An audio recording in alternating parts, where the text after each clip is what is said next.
பெருமைமிகு வீரமிகு அடையாளமாக இருக்கிற எங்கள் வீர பெரும்பாட்டன் பூலித்தேவன் அவர்களுடைய நினைவை போற்றுகிற நாள் என்று இந்த நிலத்தில் வெள்ளையர்களை எதிர்த்து சுழற்றிய முதல் வீரவாள் எங்களுடைய பாட்டன் பூலித்தேவனுடையது என்கிற பெருமிதமும் திமிரும் எங்களுக்கு உண்டு.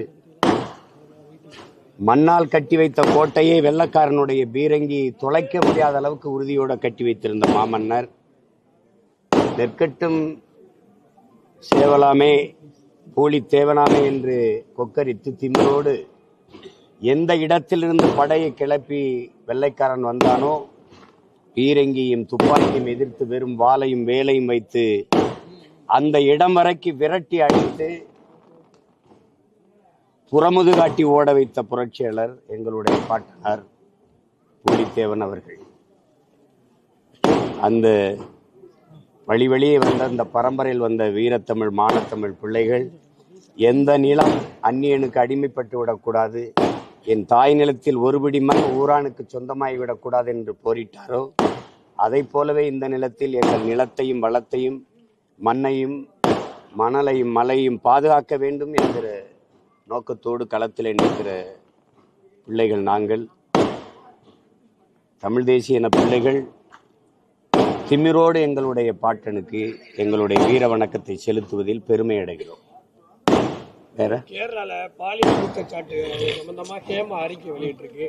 இதுல ஒரு சில நடிகர்கள் தவிர எல்லா நடிகர்களுமே சொல்லுவாங்க. இது பற்றி என்ன நினைக்கிறது? இது திரைத்துறையில் மட்டும் இல்லை, எல்லா துறைகளிலும் இந்த பாலியல் சீண்டல்கள் இந்த குற்றங்கள் நிகழ்ந்துள்ளே இருக்கு. இப்ப மருத்துவமனையில கல்கத்தால படிச்சுக்கிட்டு இருந்த வேலை செஞ்சுட்டு இருந்த ஒரு பாத்தீங்கன்னா உங்களுக்கு பயிற்சி மருத்துவம் பண்ற பிள்ளையே அந்த வளாகத்துக்குள்ளே வச்சு பல பேர் வன்புணர்வு செய்து கொலை செய்ததெல்லாம் இருக்கு, தொடர்ச்சியே நடக்குது. இப்போ ஆசிபாங்கிற தங்கச்சி கோயிலுக்குள்ள வச்சு 8 வயசு பிள்ளைய பல பேர் வன்புணர்வு செய்து கொலை செய்ததெல்லாம் இருக்கு. இது எல்லா துறையிலும் இருக்கு, பேருந்துல போகும்போது இருக்குது, எல்லா துறையிலும் இருக்கு. அது வெளிச்சத்துக்கு வந்துருச்சு. ஒருத்தர் அது குற்றச்சாட்டு பதியும் போது அது வெளிச்சத்துக்கு வருது. அது திரையுலகம் ரொம்ப புகழ்பெற்ற ஊடகமா இருக்கனால பளிச்சுன்னு வருது. எந்த துறையிலையும் இதை நடக்க அனுமதிக்க கூடாது, அதான் என்னுடைய கருத்து. அதுல இது வெளிச்சத்துக்கு வரும்போது இந்த குற்றச்செயலில் ஈடுபடுவதற்கு எல்லாருக்குமே ஒரு அச்சம் ஒரு நடுக்கம் வரும். இன்னைக்கு தொழில்நுட்பங்கள் வளர்ந்து விட்ட காலத்துல எல்லாமே நம்ம ராதிகாலம் சொல்றாங்க பாருங்க, அந்த பாதுகாப்பு வண்டின்னு ஒன்று இருக்குது, கேரவேன், அதுக்குள்ள சிசிடிவி கருவியை வச்சு பெண்கள் இப்ப பெண்கள் இருக்கிறாங்கன்னா அது வச்சிருக்கிறது தெரியாது. அவங்க போய் உடை மாற்றும் போது ஓய்வு எடுக்கும் போது அதெல்லாம் பதிவு பண்றது எவ்வளவு அநாகரிகம்னு பாருங்க. அப்ப அது எல்லா இடங்கள்லையும் இது கவனமா இருக்க வேண்டியது. இப்ப நீங்க இங்க நிக்கிற எல்லாருக்கும் இந்த பொறுப்பு இருக்குன்னு நினைச்சு செயல்பட்டா இந்த குற்றத்தை தவிர்க்க முடியும். அதுக்கு அந்த மாதிரி செய்திகள் வருவது வருத்தமா இருக்குது. அது எல்லா இடங்களையும் நடக்காம பார்த்து கொள்ளக்கூடிய கடமை பொறுப்பு நம்ம ஒவ்வொருத்தருக்கும் இருக்கு. வேற ஏதாவது கேளுங்க. மத்திய அரசு பாடத்திட்டத்தை விட தமிழக அரசு பாடத்திட்டம் மிக இதா இருக்கனால மாணவருடைய அறிவு குறைஞ்சு சொல்லி தற்போது ஆளுநர் சென்னையில ஒரு ஃபங்க்ஷன்ல பேசியிருக்காரு. இது பத்தி என்னென்ன நினைக்கிறீங்க? அவருடைய அறிவு குறைவா இருக்கிறதா நான் கணக்கிடுறேன். இங்க எங்களுக்கு புதுசா பாடம் அறிவு வளர்க்குற பாடம்லாம் ஒன்றும் இருக்குது. எங்களுக்கு ஏற்கனவே இருக்குது. நாங்க சொல்றது உலகத்துக்கு அறிவை கடன் கொடுத்த மக்கள் நாங்க.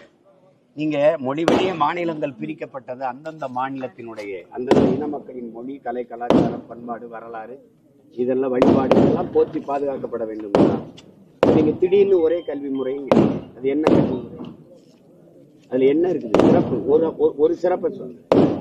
ஒன்னே ஒண்ணு, 3 வயசுல பொது தேர்வு, 5 வயசுல பொது தேர்வு, 8ஆம் வகுப்புல பொது தேர்வு, 3ஆம் வகுப்புல பொது தேர்வு, 5ஆம் வகுப்புல பொது தேர்வு, 10ஆம் வகுப்பு 12ஆம் வகுப்புல தோற்று போனாலே என் பிள்ளைங்க தற்கொலை பண்ணிக்கிறது. தோல்வியை தாங்குற மன முதிர்ச்சி. இதுல நீங்க 5ஆம் வகுப்புல பொது தேர்வு 8ஆம் வகுப்புல பொது தேர்வுனா என் பிள்ளை எப்படி தேர்வு? சின்ன வயசுலயே கல்வினாலே ஒரு நடுக்கம் வந்து பள்ளிக்கூடத்துக்கு போறதுக்கு படிக்கிறதுக்கே ஒரு பயம் வந்து. அப்ப கல்வியிலிருந்து வெளியேறுவாங்க. ஒரு குலக்கல்வி முறையே அது மறுபடியும் ஊக்கப்படுத்துது. இப்ப யாரு வேணாலும் முடி வெட்டலாம்னா பரவாயில்ல, நீ முடிதான் வெட்டணும்னா அது எப்படி இருப்பீங்க? அது எப்படி இருப்பீங்க? இப்ப சலவை தொழிலாளி தான் சலவை செய்யறாரா? நம்ம வீட்டுல நம்ம அம்மா நம்ம துணியை துவைக்கலையா? அந்த மாதிரி எல்லாருமே வேளாண்மை செய்யறோம். ஆரம்பிக்கிறோம். இந்த வேலை இந்த சமூகம் தான் செய்யணுங்கிறதெல்லாம் அதெல்லாம் இருக்க முடியாது. அந்த கல்வி திட்டத்துல ஒரு சிறப்பு ஏற்படும். அத இரு நான் சொல்லல, அது வந்து புதிய கல்விக் கொள்கை நம் குழந்தைகளுக்கு நாம் எழுதி வைக்கிற மரண சாசனம். அறிவார்ந்த கல்வியாளர்கள் சொல்றாங்க. இங்கே தமிழ்நாடு அரசு போட்ட குழுவுல ஜவஹர் நேசன்ங்கிற ஐயா இந்த தமிழ்நாடு அரசு அந்த புதிய கல்விக் கொள்கையை அப்படியே ஏற்குது. அதனால அந்த கல்விக் கொள்கையை அப்படியே ஏற்கிறது. இதுல இருந்து இந்த கல்வி குழு இந்த குழுவுல இருந்து நான் வெளியேறுகின்றேன். அது ஏற்புடையதல்ல. அது நம்ம ஏற்க வேண்டிய அவசியம் நமக்கு.